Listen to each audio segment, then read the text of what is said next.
Andres, ma tegin selle autoga siin esmatutvuse ära. Mida ma kohe märkan? Minu ees on siuke pisikene ekraan ja siin on jõhker tahvelarvuti. Et millest see kontseptsioon? Škoda on nüüd Enyaq'iga läinud seda lihtsustamise teed pidi, et sinna ette ekraani peale on pandud ainult selline kõige olulisem ja minimaalsem info. Et elektriautol ei ole sellist asja nagu tahomeetri näitu vajalikku, ei ole vaja vaadata palju sul jahutusvedeliku temperatuur on, kõik see info on ära korjatud. Ja sinna keskel ongi... Õlirõhk mind ka absoluutselt huvita. Ja temperatuur. Et kõik see informatsioon on sealt ära korjatud ja jäetud siis hästi minimaalne info, mis sul sõiduks vajalik on.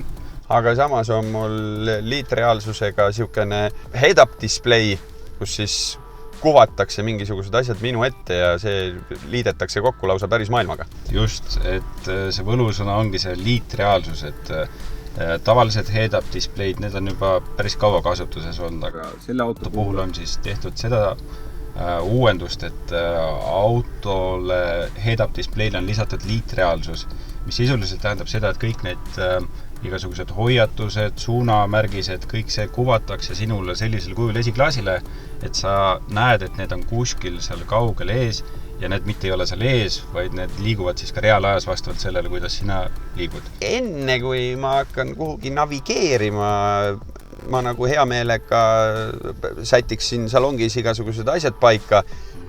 Suur, no see on tõesti suur ekraan, on ju. Niisugune korralik tahvelarvuti. Kõik siuke tavapärane on siin kindlasti sees, mul on võimalik oma telefon sellega ära ühendada, muusikat kuulata ja siin on veel väga mõnus siukene juhtmeta telefoni laadimise koht, mis hoidik ei jookse see telefon ringi ega midagi. Aga mis on siuksed, hakkavad laadima. Mis on siuksed nagu teistmoodi või erilised asjad, mis selle Enyaqi puhul nagu välja tooks? Okei, ja ekraan on suur, 13 tolli on suisa selle läbimõõt või diagonaal, et sellist väga tihti autodest ei leia.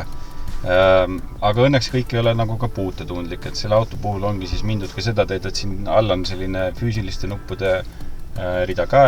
Sõidurežiimid, parkimisabi, kliima. Kui sa kuuled seda heli, siis on sinu lähedal Škoda Enyaq, uus Škoda elektriauto. Ja kui sina otsid elektriautot, aga mis oleks selline auto, mis on võimalikult tavapärane, ehk et võimalikult selline auto, millega sa oled harjunud. Et ta oleks täis nutikaid lahendusi, et kogu su pere mahuks sinna peale, et tal oleks veokonks, mille külge sa saad panna haagise või näiteks jalgrattahoid ja katusele katuseboksi ja ühe laadimisega sõidaks üle 500 kilomeetri.